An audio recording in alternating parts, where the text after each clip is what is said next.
Hi guys, welcome to marketing session 102. This is 18th session in this series and my name is Yankit Khan. And in this series we are going to continue our topic of pricing policy. And today's subject which we are going to cover is the competitive oriented pricing or market driven pricing. Now as the name suggests, what kind of pricing is this or what is the method of this pricing? Is basically you charge what other firms are charging. That is, you rely more on the competition to set the prices. Generally, this takes in a perfect market competition. Now we know what a perfect market competition is. That is, the products are homogeneous, the quality is the same, the product is the same, the features of the products are the same. There is no distinguishable difference between two products when we say products are homogeneous. And second, the buyers and sellers have complete information of the market, so they know what is the price of the product, what is the features of the product, and the sellers also know that what kind of price the buyer is willing to pay for those products. And the seller has no control over the prices. Does not matter what the size of the seller, does not matter how much market he controls, what is his market share. They have to accept the prices which are there prevailing in the market, because those prices are derived by the collective wisdom of the buyer and the seller. And that collective wisdom, again, it cannot come unless and until the buyers and sellers have complete information of the market. This type of marketing, that is competitive oriented pricing or pricing which is driven by the market forces. In this policy, you do not see much price competition, although you will see that the prices are not always constant, the prices are not always similar to your competitors, but more or less the bracket of the prices will remain the same. And finally, because this particular pricing is very comparative in its nature, so what do we see is that the final price of the product is very much close to the cost of the product. So for example, if the cost is 10 rupees, the final price will only be 11 rupees or 12 rupees. That is, the profit margin for the firm will be very low, and these profit margin cannot be increased. Why? Because the prices are fixed. So you have a upper bracket above which you cannot sell, and the only target a company do is to reduce the cost. The first policy or the first type of this market driven pricing is what is referred to as going rate pricing. And the name suggests going rate, that is the rate which are already prevailing in the market, that is the rate which are already accepted by the market. So the prices are fixed by the market trend, that is the forces of demand and supply. And usually, again, these products, because this method, going rate pricing method, is an example of competitive based pricing, so therefore the products are homogeneous, that is they are easily available and they have no variant. And because these products are no longer have any reliable competition in the market. So for example, if we say that the products are homogeneous, basically means that your product and the competitor's product, they are almost very much similar, and neither you nor your competition is offering any variant of those products. And because sometimes there are industry leaders, still there are industry leaders. See, I told you the seller size could be big or small, but no seller can influence the prices. It does not mean that there are no industry leaders. There are no the big companies and small companies. Big companies are obviously there. Industry leaders are obviously there. But the competition in itself becomes very relevant in terms of prices. Then there is no need to estimate price elastic demand and various production cost. The reason being because the prices are already set by the market trend. So everything related to the prices, everything which affect the prices, that is the price elasticity of demand, that is how the demand is going to behave with the prices and the production cost, they also become irrelevant. So there is no need to estimate them. Then again, it prevents price war among the competitors. Now, as I said in just before, that it does not mean that the prices of the product what you are charging and the prices of the product which the competitor is charging, they are going to be exactly similar. The difference is going to be there, but that difference is not going to be a substantial one. That difference is not going to be a decisive factor. So very simply put, the difference will be so minute that it won't be a factor in the decision making of the final of the customer. And because the rates are decided by the market trend, and when we say market trend, basically we rely upon the collective wisdom of the suppliers and the buyers. So therefore the collective wisdom of the industry, that okay, if for example let's say a bar of soap, so 200-gram bar of soap is going to cost 10 rupees. The market also knows, the seller supplier also knows that a customer is not going to pay more than 10 rupees for a 200-gram bar of soap, and the customer also knows that the seller is not going to charge that in a normal market condition a 200-gram bar of soap only costs 10 rupees. So this is the collective wisdom of the buyer and the seller. So therefore for a bar of soup which have a weightage of 200 gram, the price of 10 rupees will be fixed. And any company who wish to enter into this market, they cannot sell the same soap for anything, let's say 15 rupees, 16 rupees, 20 rupees. Yes, they can charge 9 rupees and 11 rupees. That is, a small difference would be there between the prices of what you are charging and the market prices. But still, more or less, those prices are accepted. The second method, or the second example of this method, is sealed bid pricing. Now, if you have ever worked for a professional firm, so for example, a professional firm of chartered accountants or lawyers, where whenever you have to get a contract, you have to bid for it, especially the contracts which are issued by a government authority, central government, state government, local government. So they invite bids from the concerned people. So what does this bid? So bid is basically you betting on a job, not betting. Basically, you bid on a job. Sorry. So when you bid for a job, what do you see? Yes, some of you might think that okay, cost is a very big factor, but more often than not, the main criteria a firm looks when it is bidding for a job is not the cost, but it is what the competitor might bid for it. Again, there are in the competition there are big industry leaders and small industry people, small businesses and big businesses. But if you have to win that bid, if you have to win that job, your bid should be less than that of the competitor. That is how you win the pricing.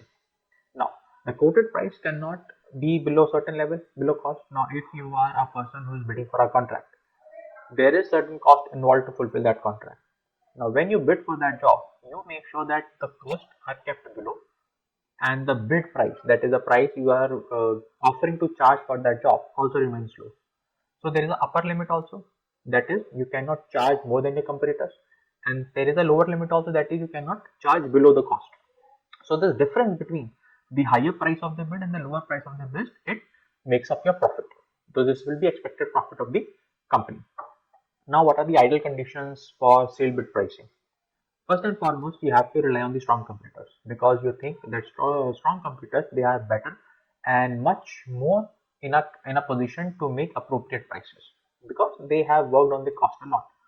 So a big company, because it's big, because it is a market leader, because it has stayed in the market for a very long time, so they are in much better position to minimize the cost.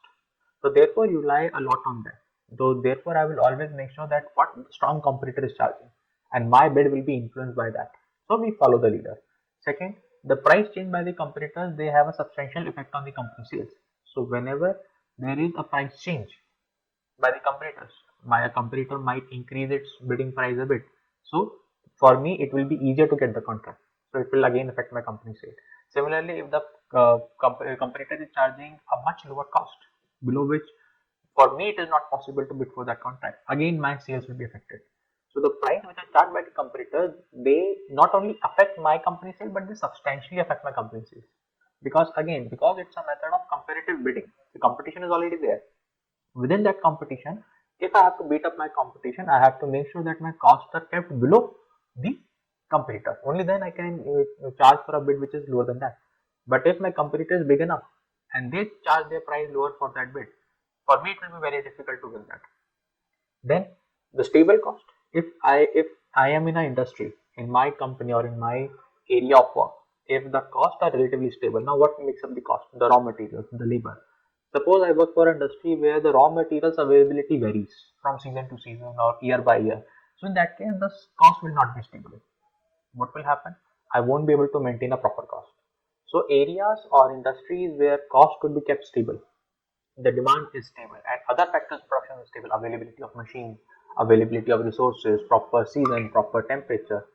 If those things can be kept stable, only then sale bid pricing can be accepted.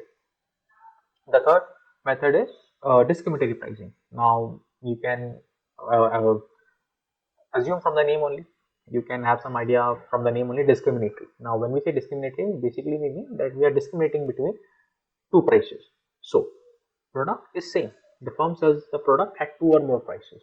Now why does a company do it? We'll go into the examples a lot, but just because the price is different does not mean that there is a difference in the cost also. For example, a company is selling a 10 rupee soap and a 20 rupee soap. Now the price of the soap is different and it is double, 10 rupees and 20 rupees. But the difference between the cost, may not be so big. So for example, to manufacture that 10 rupee soap, it costs company 5 rupees, and to manufacture that 20 rupees soap, it only costs company 2 rupees. So you can clearly see that the difference in the cost is only 2 rupees, but the price is 10 and 20. So therefore the margins are big. And for the same product, that is for the same soap, you are charging 10 rupees and 20 rupees. Now, what are the forms of discriminatory pricing? Here we'll look at some examples.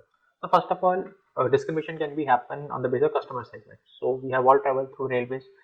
When we book our ticket through IRCTC, they ask whether you are a differently abled person, whether you are an army veteran, whether you are a senior citizen. For those group of people, the same distance, the same train, the same coach will be charged a little bit lower. So that is, they will be given certain rebate, they will be given certain discounts. Again, for the student also, that is, you charge different prices on the basis of the customer group. So old customers, they are usually charged less. Young customers, they are usually charged the actual price of the ticket, and the old people, they are given certain discounts. Second, on the basis of product form. So very good example is a bathing soap. So you have a 10 rupee soap and you have a 20 rupee soap from our earlier example. Now, the product form will be different. So for example, the 10 rupee soap will be a little bit smaller and the 20 rupee soap will be a little bit bigger. So different version of a product are sold at different prices. And this difference is more or less based on the image difference. So a 10 rupee soap will be relatively smaller and a 20 rupee soap will be bigger. Then you have on the basis of location. Now if you buy a water bottle from your local confectionery store, it will only cost you 10 rupees, 20 rupees depending upon the size of the bottle. But if you go to a multiplex, if you go to see a movie and if you buy that same water bottle there, you will see that the price is substantially more. This means what? That on the basis of the location, the prices are charged. The same product, which is 10 rupees in the open market, when you go to a very confined location, that is a movie theater, there the same bottle will cost you 15 rupees or 20 rupees. Then you have differentiation or discrimination on the basis of time. If you have ever booked a taxi at night time, so they charge certain night charges. If you ever went to a tourist location during off season, you will see that the hotel charges for the room rent is substantially lower than what they charge during the peak season because the demand is different. So different prices according to the season or time of the day. In taxis you have night charges, call in hotels you have off season pricing and on season pricing, peak season pricing. Then you have difference on the basis of image. If you buy a perfume bottle, a simple perfume bottle, you will usually find that a perfume bottle which has a very simple shape, very simple design, it does not look very premium, it will cost a little bit lesser. On the other hand, a perfume bottle which has a very premium look to it, you will generally find that the prices are higher. So different prices on the basis of different image of the product. A bottle which is very normal looking, which is not very aesthetic, which does not look very premium, will have a very normal price, 500 rupees let's say. But the same company which is selling a 1000 rupees or 1500 rupees perfume bottle, you will see the bottle also look very aesthetic. There is a very premium look to the bottle. So the company wants to associate the premiumness with the increase in the prices. That is, company wants to base the price of the product on the image of the product. So these are the different forms of discriminatory pricing. And with this, we finish up our competitive pricing method. I hope you like this video. Please like, share, and subscribe to my channel. I'll again continue posting videos regarding the marketing subjects, and very soon I'll start with the macroeconomics also. Please subscribe to our channel. Thank you so much.